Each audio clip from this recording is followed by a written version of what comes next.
Pak Semas. Terima kasih Ya Muhammad Menteri di atas jawapan yang saya kira cukup mencakupi pelbagai fakta dan data, dan saya setuju bahawa pasukan yang diketuai oleh Muhammad Menteri punya masa yang singkat untuk membuat persiapan bagi menghadapi substansi ini. Namun saya merujuk pada kenyataan Ibu Muhammad Menteri apabila menyebut bahawa ketidakstabilan politik di antara punca kepada pencapaian substansi. Saya rasa ramai yang kurang faham dengan kenyataan ini kerana kalau kita melihat dengan menyebut beberapa negara, Kenya, Cuba dan Serbia, politik mereka tidaklah lebih stabil daripada kita, tetapi dari sudut sukannya mereka agak perform. Itu tidak menyebut lagi Palestin yang negara berperang, tapi pasukan bola sepaknya ranking lebih tinggi daripada Malaysia.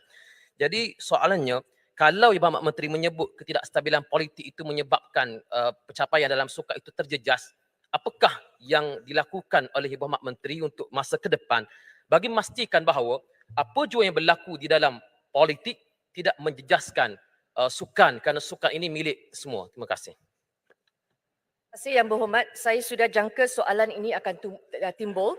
Jadi saya sudah bersiap sedia kerana setiap kali saya berucap, saya mempunyai latar belakang undang-undang. Dan saya pastikan setiap kali saya berucap, saya ada fakta. Itu sebab bila saya sebut ketidakstabilan politik itu, saya telah sekarang saya mempunyai peluang untuk menjelaskan isu ini. Negara-negara yang disebut oleh Yang Berhormat bukan yang bertanding di Sukan C. Saya nak ambil contoh untuk kita di sini ya, untuk kita di sini, sukan prestasi tinggi, jangan ketawa kerana nanti saya ada fakta sini untuk membuktikan bagaimana pencapaian atlet kita memang terganggu. Okey. Dalam 4 tahun yang lepas kita telah bertukar 3 Perdana Menteri dan 3 Menteri Belia dan Sukan.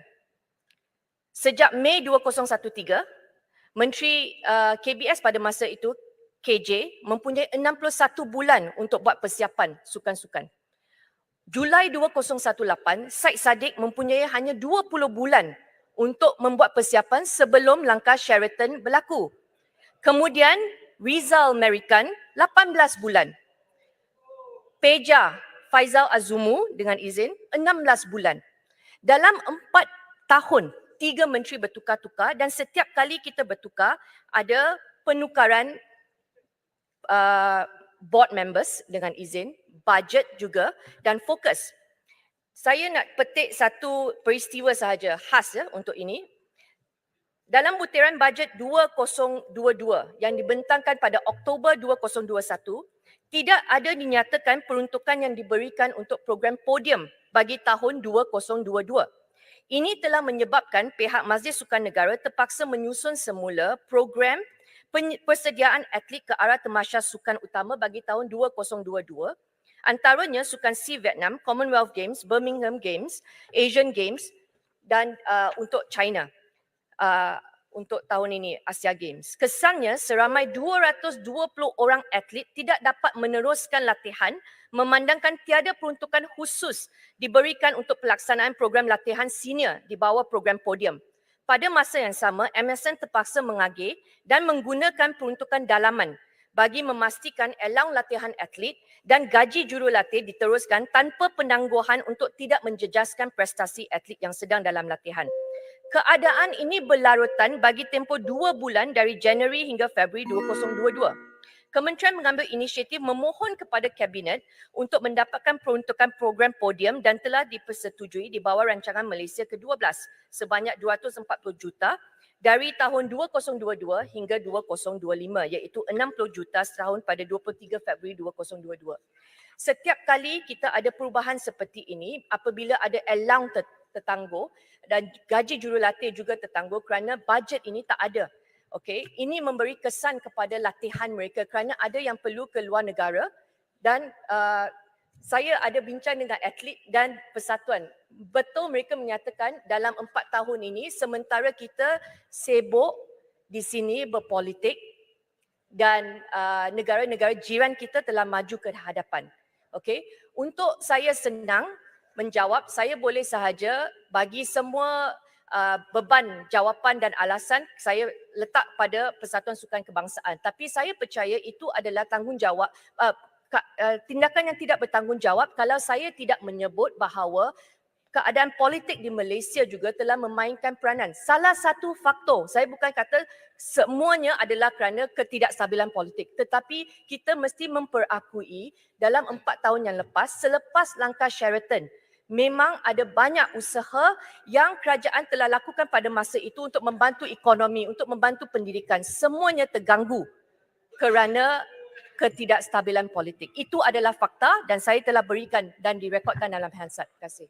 Ahli-ahli yang berhormat, mengikut Peraturan Mesyuarat 24A5, tempoh masa setiap pertanyaan menteri adalah dihadkan kepada 10 minit. Jadi soalan tambahan seterusnya, saya minta yang berhormat yang bertanya, ringkaskan soalan dan yang berhormat menteri ringkaskan jawapan. Saya jemput yang berhormat Muar.